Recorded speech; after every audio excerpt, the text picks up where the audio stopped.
So it was sometime last year that I decided that I would start a new shrimp tank specifically dedicated to the pumpkin orange shrimp. Same species as all the other shrimp that I carry, Neochirodynia davidi. And something happened last year that unfortunately wiped out my population. So a few months ago, around Christmas, I placed an order with Aquatic Arts and had them send me over a breeder pack. And as you can see here, we got a baby! We got little babies all over the place.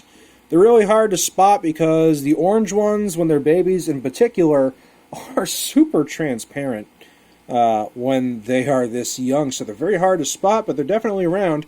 And I know there's definitely more to come because we got one buried female over here.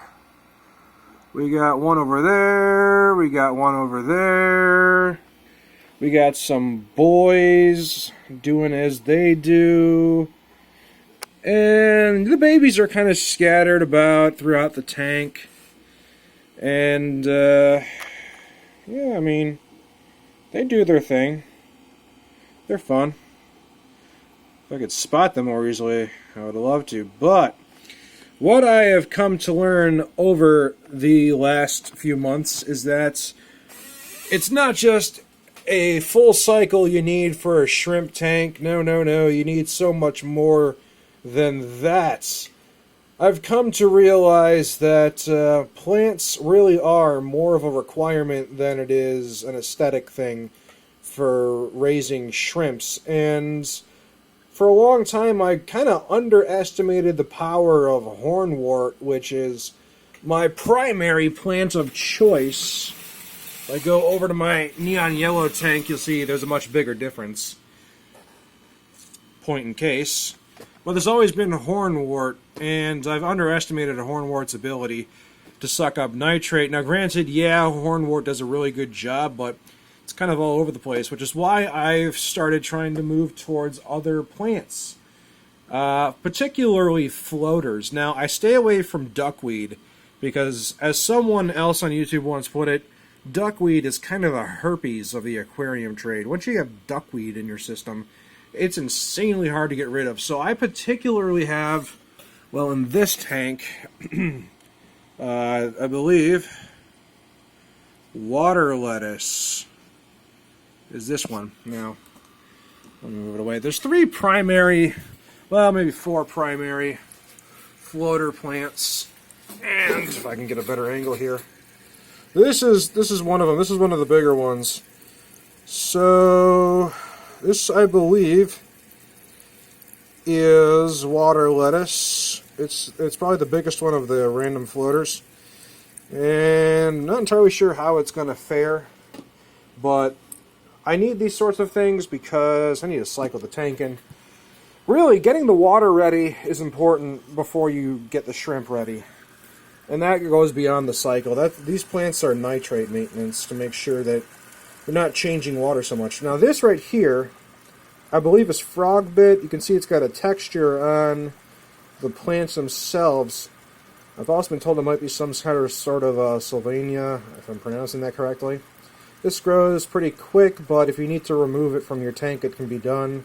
Even if it is a little difficult, it should be easy to remove. Not as easy to remove as water lettuce, but, you know, Frogbit's good to have. Now, they reproduce relatively quick from what I'm told. I'm kind of actually a bit underwhelmed about how quickly they reproduce. They don't like water that's, you know, fast moving, because with Frogbit, from what I understand, if it goes underneath the water, it just straight up dies. It needs to be, you know, on the top, you know, access to air directly. Whereas, not Frogbit, the other one I was just talking about, the smaller ones that are more invasive, the herpes style, kind of, man, I am blanking on the name. There's Frogbit, there's Sylvania, there's water lettuce, and then there's duckweed. Duckweed, yeah. So duckweed is not the same, where duckweed, it can go underwater and grow roots, and it gets super, super reproductive. And I got some in the other tank. But I've got some Frogbit in each of the tanks, except for this one. This one specifically has the water lettuce, because I really like the water lettuce because it's a lot bigger. It's a lot more pretty. And you'll notice I've got my red cherries in here. What's left of the red cherries. Yes, that's right, what's left of. So, the reason why that tank over there on the very end doesn't have anything in it is because that originally was supposed to be housing my Bloody Mary red cherries. Unfortunately, what ended up happening is the nitrates got really high. Now you might be wondering, how does it get high with just a few shrimp? Well, it wasn't just a few shrimp. It was a bunch of pest snails. Whenever I saw one, I would squish it on the glass, and you know, a dead snail releases a ton of ammonia. I underestimated how much ammonia a tiny little bladder snail can release when you squish like 1 or 2 a day. So I do the water changes, but I try not to do it too frequently in shrimp tanks because they don't like change. But that's the problem. It's a double-edged sword. Either you change the water to get rid of the nitrate that is killing them, or you find a way to get rid of the nitrate. Now, I'm getting that tank ready, and I want to have a ton of floating plants in there before I ever put these little guys back in there. Because these guys are super expensive, and I'm going to need to order more at some point. Honestly, I'll probably put these 3 in my sanctuary tank, or my Skittles tank, I should say, upstairs with all the other colors that I don't mind if they breed or don't. Because, you know, they're not breeding in this little breeder net. They're not too happy. Shrimp just don't do very well in a breeder net. You know. So, you know, live and learn. It's a trial and error sort of thing. And what I've basically gathered is cycle your tank completely. Then make sure it has plants galore. If you're not worried about aesthetics, floaters are a good choice because they reproduce so quickly. Because it'll suck up the nitrate, and then that'll theoretically make it so you don't have to do water changes nearly as much. Which is good, because as I said before, shrimp hate water changes. They don't like it. They don't like change. They need stability, consistency. Your water parameters don't have to be exact, but they do have to be constant. And these little floater plants certainly help. I just need to grow them out.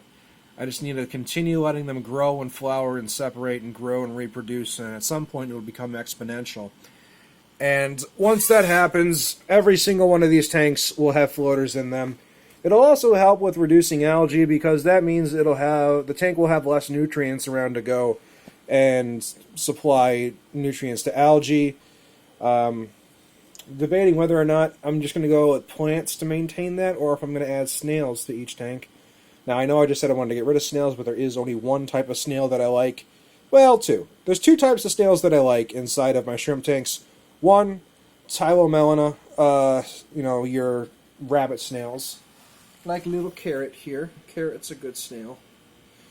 And Nearite snails, like this guy, because both of them are brackish breeding snails.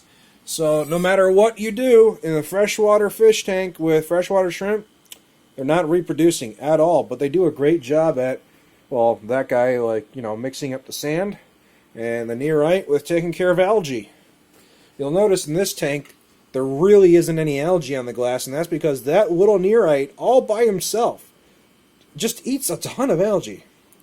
These other tanks don't have Nearite snails in them. Now, this tank did have a lot more algae in it, but I put my autosinkless catfish in there because, well, it had a lot of algae, and I didn't want to just scrape it and waste it. So, my little auto, I call him Manual. Get it? Manual, my auto. Car thing. So, my little autosinkless is in there, slowly chipping away at the algae that is in there, along with a rabbit snail. So, getting things ready. Now, this is my Dream Blue Velvet tank. You'll notice it's very bare. I had a severe colony loss, and I've been rebuilding the colony. I didn't lose every single shrimp, as a matter of fact. The shrimps are in here. I had one mama shrimp who was buried in the breeder net when she was in this tank, and all the babies hatched, and I kept them in here, in this tank in a breeder net. And I think this tank is safe enough now Despite its aesthetics, I know aesthetically it's not amazing. It needs some cleaning. That is for sure. But there are a bunch of baby dream blue velvets, and as with any baby shrimp, they're very hard to spot. There's my auto. Does a good job.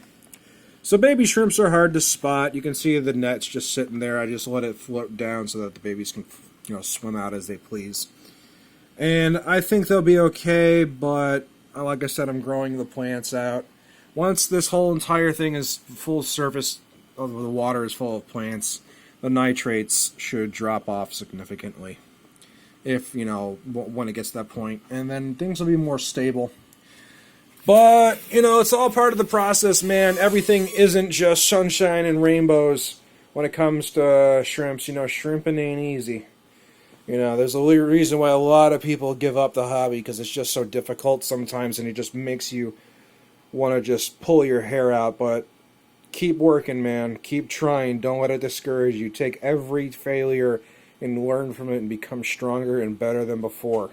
If I had the chance to redo these tanks all over again from scratch, I know exactly what I would do, exactly how I would go about it, and I would not know that information if I didn't fail so hard sometimes. Failure is just another opportunity to learn from, and sometimes it's the best way to learn, because it really makes you put your mind to the grindstone and really think about it hard and do your research. More so if it was than just theoretical. But that's it. That's the big update. Lot of orange.